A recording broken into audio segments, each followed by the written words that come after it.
My name is Mike Bondi. I'm a professional engineer. I'm an AE 911 Truth petition signer and a volunteer with AE 911 Truth. To begin with, I want to mention that on your way into the auditorium tonight, you should have received some materials, a pamphlet that looks like this with some information about AE 911 Truth. The second item that I want to draw your attention to is a letter to members of Parliament regarding a petition for a public Canadian investigation into 9/11. It looks like this is a two-sided sheet. Your support of this initiative is extremely important to us, and it's the reason behind this Canadian tour. Dr. Paul Craig Roberts, who served as Assistant Secretary of the Treasury in the Reagan administration, put it this way. In an article entitled, "The Critics of 9/11 Truth, Do They Have a Case?" He writes, "The 9/11 Truth critics have nothing but ad hominem arguments. It is not conspiracy theory to examine the evidence and to state that the evidence does not support the explanation that has been given." And he goes on to say, there is no 9/11 debate. On the one hand, there are credentialed experts who demonstrate problems in the official account, and on the other hand, there are non-experts who denounce the experts as conspiracy coups. The experts are cautious and careful about what they say, and their detractors have thrown caution and care to the wind. That is the state of the debate. Tonight, we will hear compelling evidence from one of those credentialed experts. Our speaker this evening has been an architect for 24 years in the San Francisco Bay Area and is a member of the prestigious American Institute of Architects. His deep concern about the destruction of the 3 World Trade Center high-rises on 9/11 began after hearing the startling conclusions of a reluctant 9/11 researcher, David Ray Griffin. Dr. Griffin was interviewed that eye-opening day in May of 2006 on KPFA's Guns and Butter radio program by Bonnie Faulkner in Berkeley, California. This changed our speaker's life radically and launched his own unyielding quest for the truth about 9/11, inspiring him to found the organization Architects and Engineers for 9/11 Truth. AE 9/11 Truth now numbers over 1,600 architects and engineers and 14,000 others, all demanding a new investigation into these catastrophic structural failures. Richard has been known as an expert, a leader, a patriot, and even a hero to many, and I'm fortunate enough to count myself among those who also call him a friend and colleague. Ladies and gentlemen, let's give a warm Toronto welcome to Richard Gage.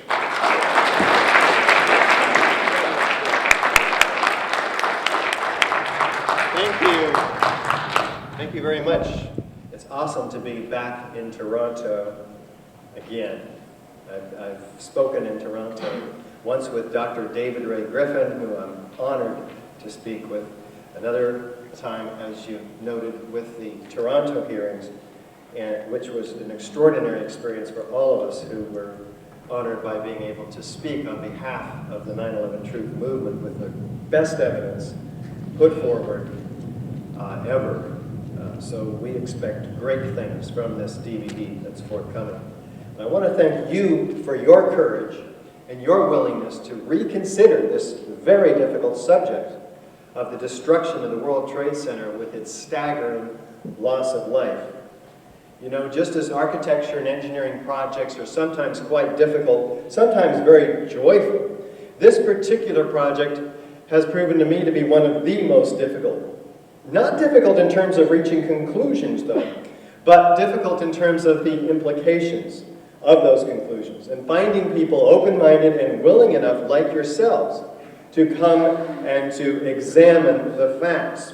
So our commitment to you tonight is to speak the truth and to leave you with extremely valuable science-based information that will help you winnow science from conspiracy. And there's a lot of difference. But please check out the facts that you hear tonight. We're not looking for believers. This is not some kind of new religious cult. Right? Do your own research. Because after all, doubts about the official investigation don't begin with the 9/11 Truth movement. Let's start with the 9/11 commissioners themselves, who were mostly lawyers and politicians, not engineers. They said, 2 of them, that we were set up to fail. This is not to be considered the last word on the attacks, but only a beginning. What did they mean? Tim Romer, we were extremely frustrated with the false statements we were getting. Max Cleland, this investigation is now compromised. It's a national scandal. America's being cheated. The White House wants to cover it up. I'm quoting members and former members of the 9/11 Commission for a very good reason. John Farmer, the senior counsel of that 9/11 Commission, I was shocked at how different the truth was from the way it was described. The tapes told a radically different story from what we have been told, what's been told to us in the public. There was an agreement not to tell the truth. What government and military officials told Congress, the Commission, the media, and the public about who knew what and when was almost entirely and inexplicably untrue. These statements, in and of themselves, any one of them, are enough for a new investigation, after all. It served as the pretext for the invasion of two countries, in which over 1 million people have already perished, and the ensuing global war on terror, a permanent state of war, as we're told, and a host of other ills that we're suffering from in the U.S. and around the world, here in Canada certainly. All of this remains intact if we continue to ignore or sweep the truth about 9/11 under the rug. And only the truth about 9/11 will stop another 9/11 type attack from happening again. So these are the reasons that we need to dedicate ourselves and peer back into this painful part of our recent world history. We care very much about our country in the U.S., and I know you do as well. We care about our hard-won and all too easily lost civil liberties, which were destroyed by legislation such as the Patriot Act, the Military Commissions Act, and Executive Order NDAA, National Defense Authorization Act, in which any of us in the U.S. can be called a terrorist, put into jail, no right to a trial, no right to an attorney, and held indefinitely. Does that sound like the kind of America that you learned about? Guess what? You have C-36 here in Canada, and it's almost as bad. So we're hoping that you'll join us in creating a groundswell of demand for a real investigation. I've been an architect for 24 years. I've worked on these $3 and $10 million gymnasiums. I'm going to show you tonight why, though, that I've devoted over 100% of my time in the last 3 years to the issue of the truth about the destruction of these towers. But like many other architects, I've designed and worked on many projects, including the day-to-day construction administration services for this $120 million high school in the Bay Area in California. And more recently in Nevada, I worked on the construction documents for this $400 million mixed-use project with 2 million square feet of retail, parking structure, and fireproof steel frame mid-rise office space, altogether over 1,200 tons of steel framing. The unburnt wood structure below. So keep this in mind, because we're told the towers and the third skyscraper, which we'll be talking about, came down due to fire. Well, what would we expect of fires in steel frame buildings? There's been massive tests, particularly this one in Cardington in the UK. Let's take a look, because it's quite relevant. The way in which steel-framed buildings behave in fires depends on their construction. In this test, done by British Steel in 1995, a large amount of typical office furniture was burned to see what would happen to the heavy steel beams that supported the ceiling. When steel is bare, when it heats up, it gets weaker. It's not that it melts in a fire. In fact, normal fires are not hot enough to melt steel. Even if you were, for example, to use an unusual fuel like kerosene, you cannot achieve temperatures hot enough to melt steel. But what happens is it starts to lose its strength. And as it loses its strength, it starts to sag. It becomes softer and sags. It can no longer support the load. This was the largest test of its kind ever conducted. It showed how unprotected steel can be distorted even by a normal office fire. But as is typical in steel buildings, the structural beams only slowly and progressively warped and sagged.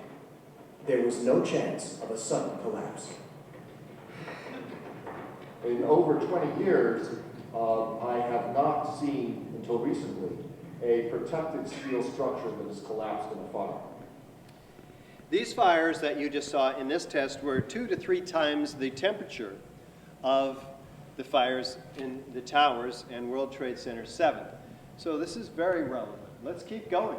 There are 3.5-hour fires over 5 floors in Los Angeles and 18-hour fires over 8 floors in Philadelphia. And in Caracas, Venezuela, fires that burn 17 hours over 26 floors. Not one of these has ever come down. Or the other 100 or so very large, very hot, very long-lasting fires.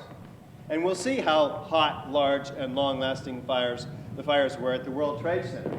But buildings that fall due to natural causes, as we're told basically, a catastrophic collapse in the case of this third skyscraper due to an initiating cause, the structural members are not completely disconnected from each other. They don't fall like a house of cards. We see a building that's basically at the bottom. The concrete is not pulverized to powder. Keep this in mind also. These buildings exploded.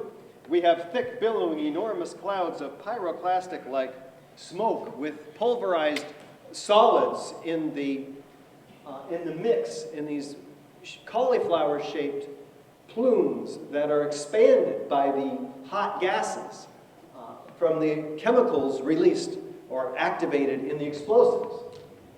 We have a very thick edge defined that's expanding rapidly outwardly. We have witnesses that hear sounds of explosions. They see flashes of light. If you have these characteristics, you know you have explosions. Now, this is relevant because explosions are not a part of the official story of any of these high-rise destructions. Explosions, of course, can be harnessed quite efficiently to bring down buildings in controlled demolitions. We have hundreds of examples from all across the country from which to make our comparison, because this is the most commonly used method to demolish high-rises. So this is what they look like when they're being demolished with explosives. Controlled demolitions can be engineered in many different ways. Normally the purpose is to remove a structure while avoiding damage to adjacent structures, and to do so economically.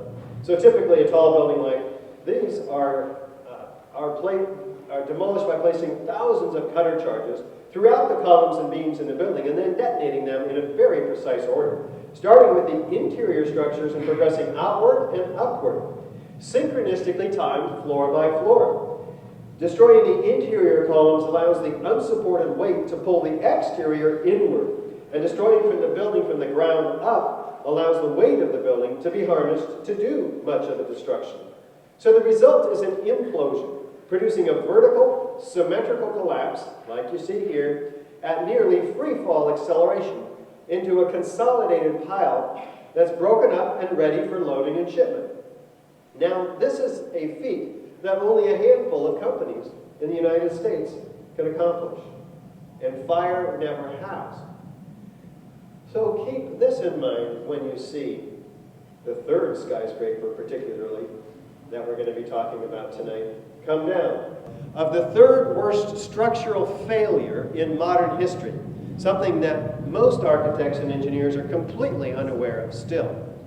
World Trade Center Building 7. How many of us are pretty unfamiliar with this building? Raise your hand real high. I need to count you. 1, 2, 3, 4, 5, 6, 7, 8, 9, 10. Let me tell you about this. It's pretty amazing. It was half the height of the Twin Towers, and it's almost as high as the highest building here in Toronto. It just was dwarfed because these were the tallest buildings in the world. We'll get to them in a moment. It's about a football field away from the North Tower, and it wasn't hit by an airplane. So it's an interesting case study, because everybody says, well, all that jet fuel, all that airplane impact. Set all that aside. Let's focus on World Trade Center 7 for a moment. It stood all afternoon after being hit by a few beams from when the North Tower came down. NIST said that those beams, that damage, was not significant in terms of the cause of destruction of this building. Here it is standing just fine after the towers came down. What we're going to see if there are any of the characteristic features in this building now. Starting with, is there a sudden onset of destruction at the base of the structure? Well, let's listen to Daryl, a medical student, who was there that day watching it, and he's interviewed on the evening news, local New York station. We were lost in the building actually because it was on fire. The bottom floors of the building were on fire, and we heard this sound that sounded like a clap of thunder. Turned around, we were shocked to see that the building was, it looked like there was a shock wave ripping through the building, and the windows all busted out, and it was horrifying.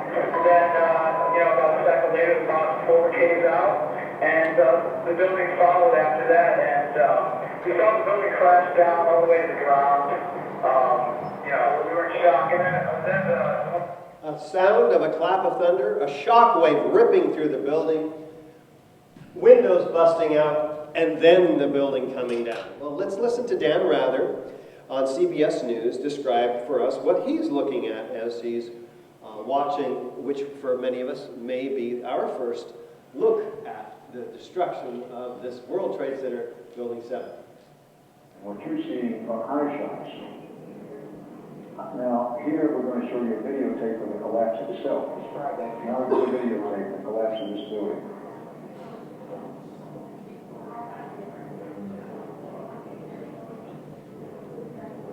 It's amazing, incredible picture work. For the third time today, it's reminiscent of those pictures we've all seen too much on television before when a building was deliberately destroyed by well-placed dynamite to knock it down. What? So here's Dan using his intuition to describe what he's seeing. He's seeing the old hotels come down in Las Vegas, for instance. And that's great, except we haven't had Dan tell us about the destruction of this building since 9/11. What happened to the media? We're going to be looking at that in a moment. With like 2 or 3 exceptions in the last 10 years, we have not seen this building coming down on mainstream media, even though, as I mentioned, it is the 3rd worst structural failure in modern history. Is there any similarity? Is there enough similarity to warrant an investigation into the possible use of explosives? Especially since it looks exactly like one, especially since no high-rise has come down except for being brought down with explosives, and especially since no high-rise has ever come down due to fire. You would think that this would be the first source of investigation that NIST would go after with its massive resources and brilliant intellects. But no, they did a beeline for fire, and they never examined seriously at all the hypothesis of controlled demolition. This is the hypothesis that they focused on. These are the worst fires that we have photographic or video evidence of. I'm not kidding you. So, NIST focuses on this floor here, the 12th floor. The floor with the worst fires on it, actually.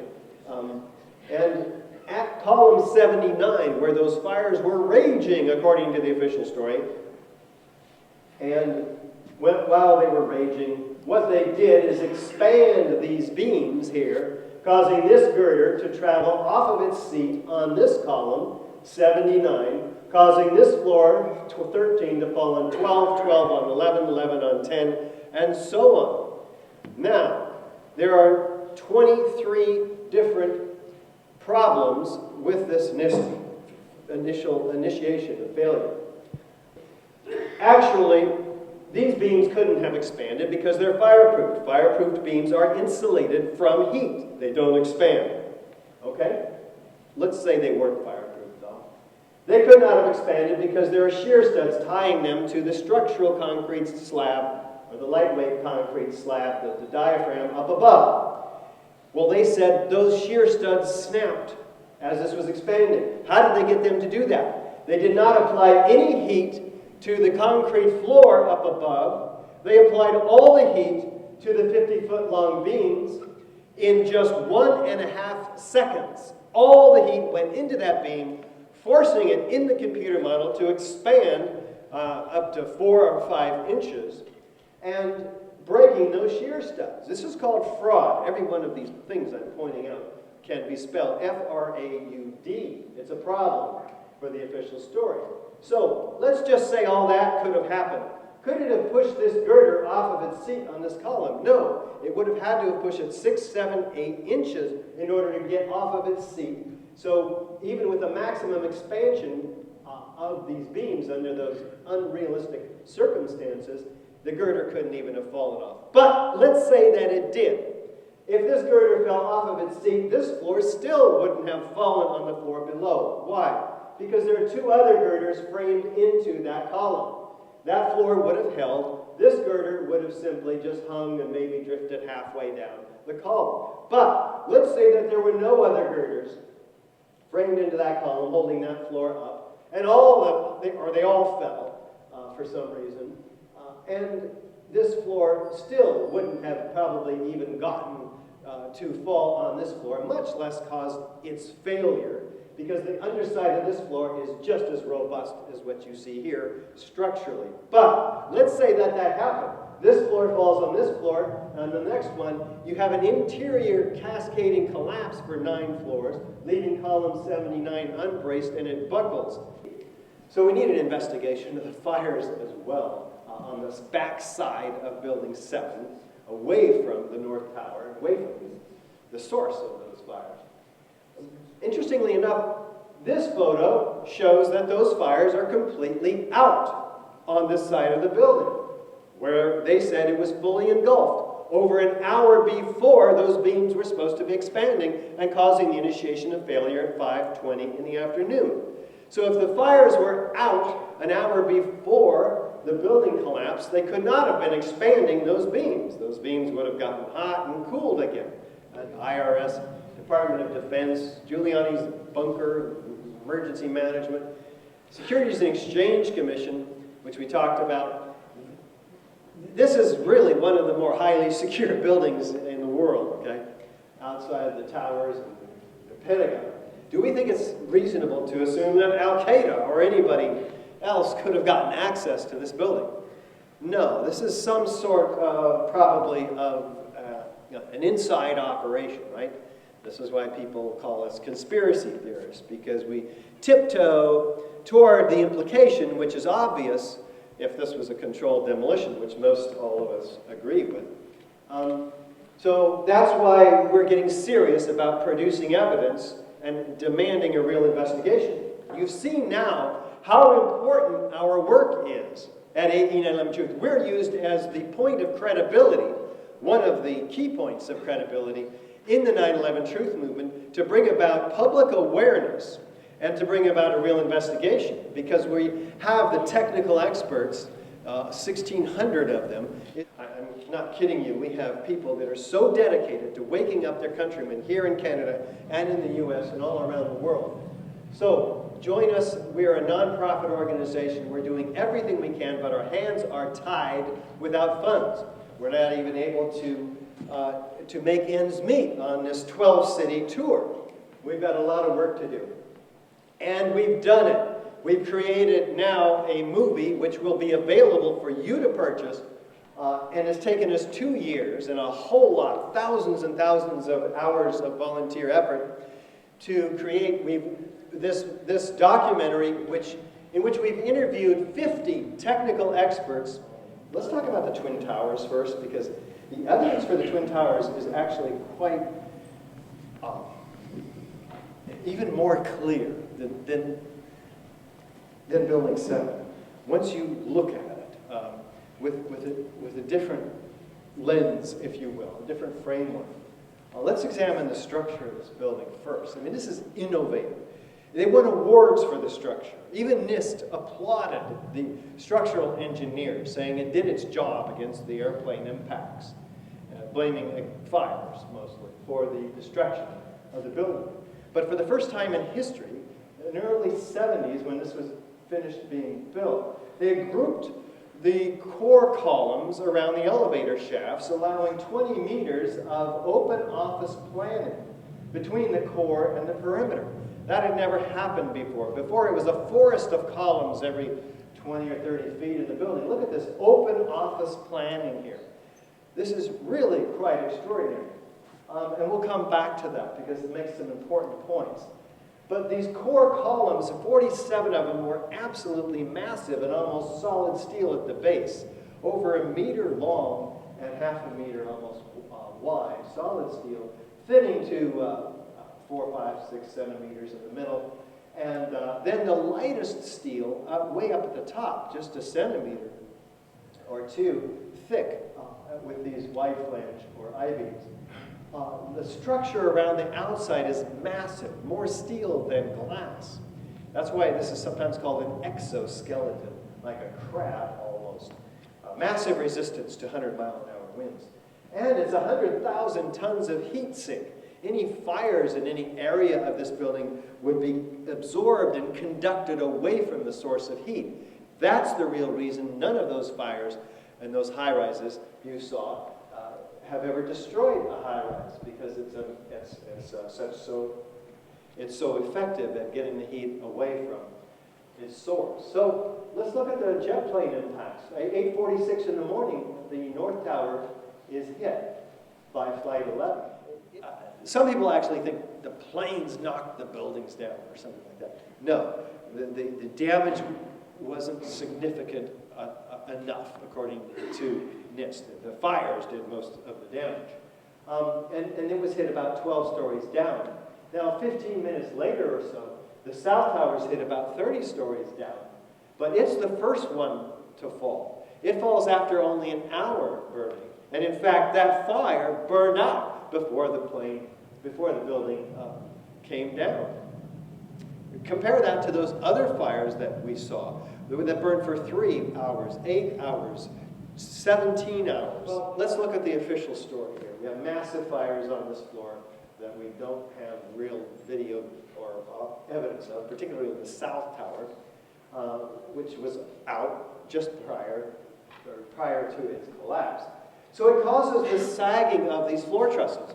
When these floor trusses sagging, NIST speculates that these columns bowed inward. And that inward bowing was observed in the videos. So they felt justified in thinking that they would bow inward when it sagged. But there's no additional force, lateral force, pulling that in by a sagging truss. Indeed, sudden onset of destruction, just like the firemen are saying, pop, pop, pop, as you'll hear all the way around the building. Is there enough similarity between these two to warrant an investigation into the possible use of explosives? We think so. I saw a number of brief light sources being emitted from inside the building between floors 10 and 15. There's no fire down there. What are light sources being emitted from the building doing? I saw low-level flashes. The building was blowing out on all 4 sides. You heard the pops. You heard the pops of the building. With each popping sound, initially an orange, and then a red flash came out of the building. Then it would just go around the building on both sides. Sudden onset, almost free fall acceleration. Is there any similarity between this known controlled demolition on the left and this South Tower on the right? Is there enough similarity to warrant an investigation into the possible use of explosives? I saw flash, flash, flash. Then it looked like the building came down. Hear what these journalists and other first responders and officials had to say. As we were getting our gear on and making our way to the stairway, there was a heavy-duty explosion. The whole building just collapsed inside the lobby. Was that a secondary explosion? Yes, it was. That was the... Yeah, definitely secondary explosion. I heard a second explosion and another rumble. An hour later than that, we had that big explosion from much, much lower. It just went boom, like a bomb went off, and another explosion, and everyone flying. There were numerous secondary explosions taking place in that building. There were continuous explosions. We looked up, and the building literally began to collapse before us. We heard a loud explosion, and at that point, the building 2 was collapsing. At that point, we heard a large boom. I looked up and just saw the building coming at us. Do you know if it was an explosion or if it was a building collapse? To me, it sounded like an explosion. There was another major explosion. The building itself, literally the top of it came down. All of a sudden you hear an explosion, and then you see the building starting to collapse. Huge explosion that we all heard and felt. We understand now there has been a secondary explosion on Tower 2. Are we seeing upward, outward, arching pyroclastic-like clouds trailing freely flying, laterally ejected objects in a geometry almost of fireworks? Or are we seeing a gravitational collapse? How does gravity work? Down. Something else is going on here other than what we're told. Let's take a close look. Here's the North Tower. We're told this upper 12 stories drove the rest of the building down to the ground. The second time we look at it, we're going to see something different. There's no movement from the point of jet plane impacts, which is right here. Watch again. No movement down until now. It's telescoping in on itself. Those columns are destroyed right away. Let's take a closer look. Stop. Here's the bands of explosions. Right here, just like the fireman described, wrapping all the way around the belt symmetrically, like a belt symmetrically, and then it comes down. Watch what's happening from below. Underneath this zone of destruction, this violent series of explosive ejections right underneath the canopy. And now, keep your eye as we zoom in on this lower right corner, you're going to see traveling down a massive series of individual explosions, trailing the falling almost as fast as the free-falling debris next to it, right here. It is rather extraordinary. Do we have a straight-down symmetrical collapse?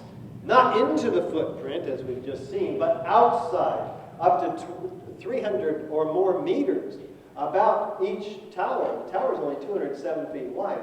Look at the distribution of debris, well beyond the boundaries of ground zero. Here's a nice, neat pile of World Trade Center 7, the classic implosion.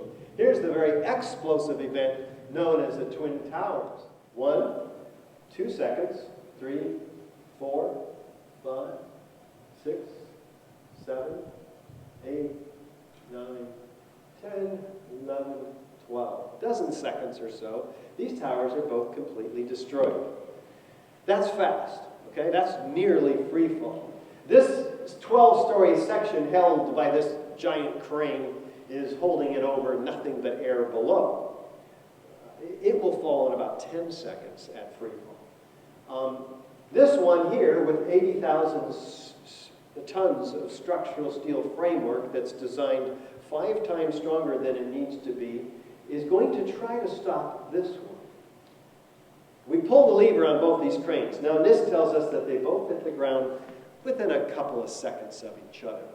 Is that rational? No. In 7th grade, we had enough physics to know that this one's going to be serious. Its progress toward the ground is going to be seriously impaired by that massive resistance designed specifically to be 5 times stronger than it needed to be to hold it. Remember what the steel is that all that mass has to come down through. And if that upper portion is going to come down, what's it going to do? It's going to meet an equal and opposite reaction from below. That's a destructive force. What do they find? Billions of these tiny, previously molten, iron microspheres, the diameter of a human hair. This is extraordinary. What are they doing there? They're very clearly documented. Well, if you had thousands of thermite cutter charges going off throughout the columns and beams in these buildings, and under explosive pressures, that liquid molten iron byproduct of thermite charges would be atomized, not dissimilar from a spray bottle, like I have here. Are you getting wet? They don't try to explain it, by the way. They don't have an explanation. The most curious phenomena in all of the dust, and there's no explanation for it. But they certainly document that up to 6% of those dust samples, in some cases, are these microspheres. Fascinating. They do say that they're so prevalent that it's not even World Trade Center dust unless it has these, because it's a signature component. Could that explain why all these cars are toasted on the top? Liquid falling molten iron droplets. With explaining how and why World Trade Center 1 and 2 and 7 collapsed. But relative to the Twin Towers, they didn't do that. They stopped at the initiation of collapse. I'm not kidding you. It doesn't actually include the structural behavior of the towers after the conditions for collapse initiation were reached, and collapse became the claim inevitable. Wow. Let's look at these failed controlled demolitions and see if you initiate a collapse and the explosions don't go off to complete the rest of the destruction, those structures are extremely redundantly designed. They don't just fall apart like a house of cards, as you see here. You don't want to be the guy that has to go back and fix these explosives, especially this one.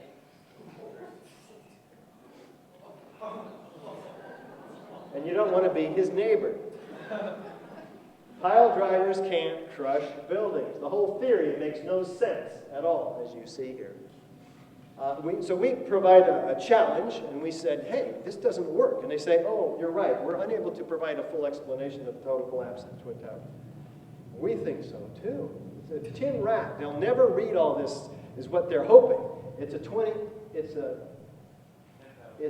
$20 million cover-up of the crime of the century, according to Jim Hoffman, in which he documents in Building a Better Mirage the unfounded assumptions, startling omissions, outrageous lies, fudged computer simulations. Is this all direct evidence of explosive destruction?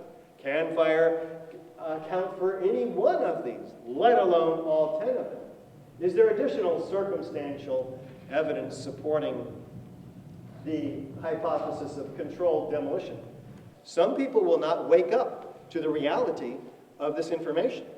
In the face of overwhelming evidence, they will tell you things they know not to be true, but still say them in order to protect themselves from the implications of the evidence.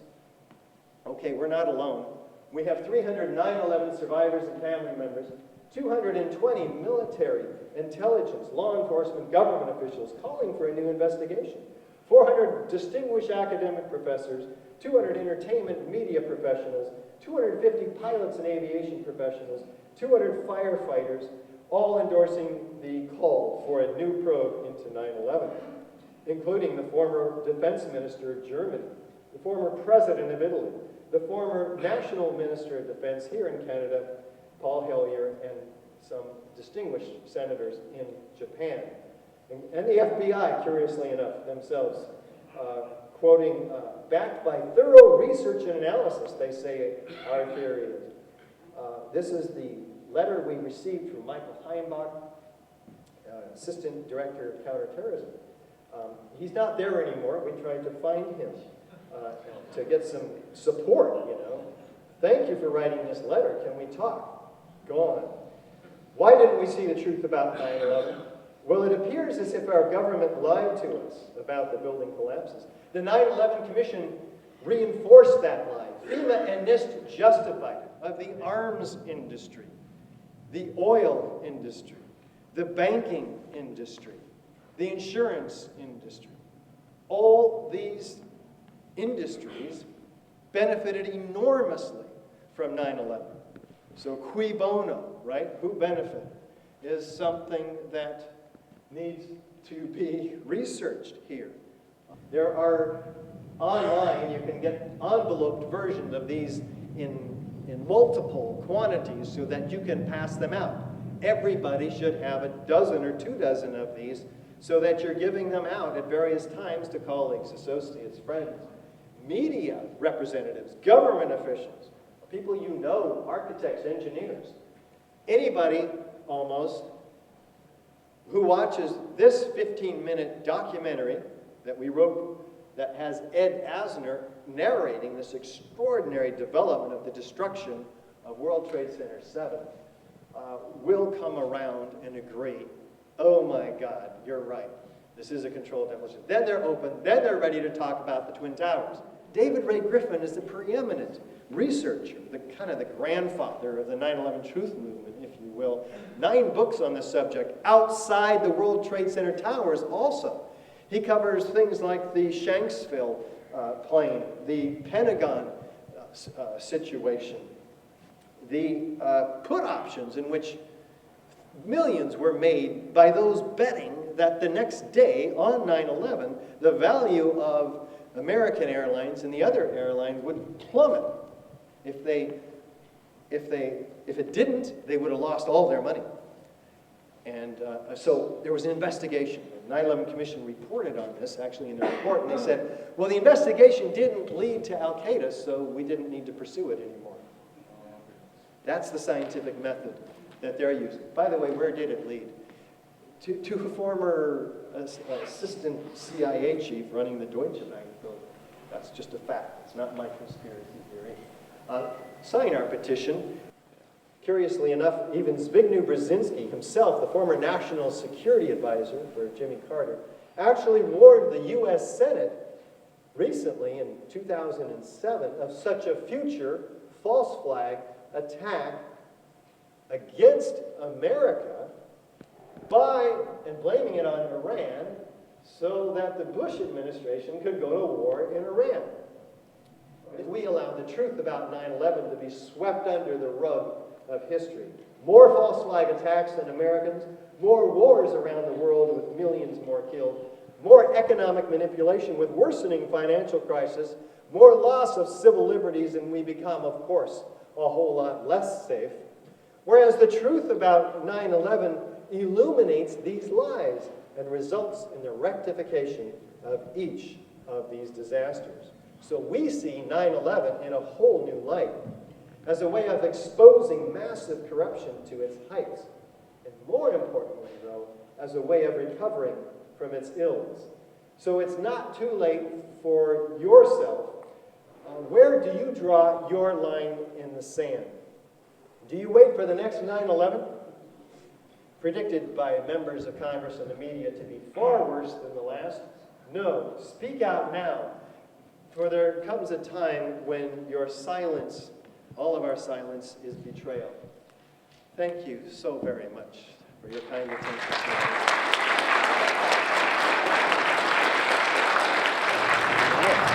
Anybody know of the name Operation Northwoods? Can we see just a raise of hands? Just great. Really adept at this. That's how the Reichstag was destroyed by fire by Hitler in order to blame it on the communists so he can come into power. We went into Vietnam as a result of the Gulf of Tonkin incident, where torpedoes were alleged to have been fired at our destroyers out there. But that never happened, according to Secretary of State Robert McNamara. But that started the Vietnam War, in which 50,000 soldiers, U.S. soldiers, were killed. Operation Northwoods is a plan brought to Kennedy by the Joint Chiefs of Staff, where airliners would be shot down and blamed on Cuba so that Cuba could be invaded. Kennedy turned down that request, and he was killed shortly after that. But the World War I, World War II, the Spanish-American War, the sinking of the Maine, all these are false flag operation-started wars. World War II, the Pearl Harbor, is documented by Robert Stinnett in his book, We Had Cracked the Codes. I'm reporting other research. This is not my research. This is just things I'm aware of. You can do the research. But it's important to know, because 9/11 is just another in a long line of false flag operations that start wars, in this case, Afghanistan and Iraq. In World War II, the codes were cracked, the Japanese codes were cracked, the best warships were moved out of Pearl Harbor, leaving the old ones there to be attacked, manipulating the American people into going to war, knowing that the Japanese were going to make that attack. World War I, the sinking of the Lusitania was leaked to the Germans. This is documented. It was a civilian ship, and it was in waters known to be occupied by German U-boats, and it was leaked that they were carrying armaments. So that got us into World War I. I would say 1 or 2 minutes maximum before the South Tower fell, the TV anchor claimed that the head of the firefighters in the South Tower said the fire was almost under control, that it was Right. just about... Chief Oreo Palmer was in the up to the 78th floor. He walked all the way up there. He's reporting that the fire, there's 2 isolated pockets of fire. We can put it out with 2 lines, 2 hoses. And so there's not this raging fire. It was almost out 10 minutes later. Do I have any words? Oh, absolutely. What did I think? This is my 4th time seeing Richard Gage. I met him 3 years ago. It'll be 3 years for me now that I've been traveling nonstop, pretty much exclusively, just talking about 9/11 and everything else around it, and it leads into many other different things. I'm Max Radico from Grasshopper Media. There you go, something nice. Free fall speed. Yes, I have the formula for free fall speed on the back here with a little bit of Richard Gage and the scientific method. You know, science is really, what is it, the foundation of Obama's democracy, apparently. Max, what do you think about this Canadian government petition going on? The petition? Well, firstly, as Max, I don't really have a name, so I don't know if petitions really would work with me in my own self-governance. I don't really need to petition myself, but within this idea of this country that we have called Canada, that is really realistically only a corporation, by all means, any of the shareholders or signatories for that, anybody who's a part of that or thinks that they're a part of that, by all means, put down your legal fiction name. Please put it to this. We need to have more of the legal fictions up at Parliament, all those owls hanging out together so that they can actually put on a good show for us so that maybe we can think that they've fixed everything for us when we can fix it for ourselves, obviously. All we have to do is just know and stop believing that everybody else doesn't have common sense and that we can't figure this out. I don't know if there is any answer, but the truth will set you free. So you're down in Toronto now, or?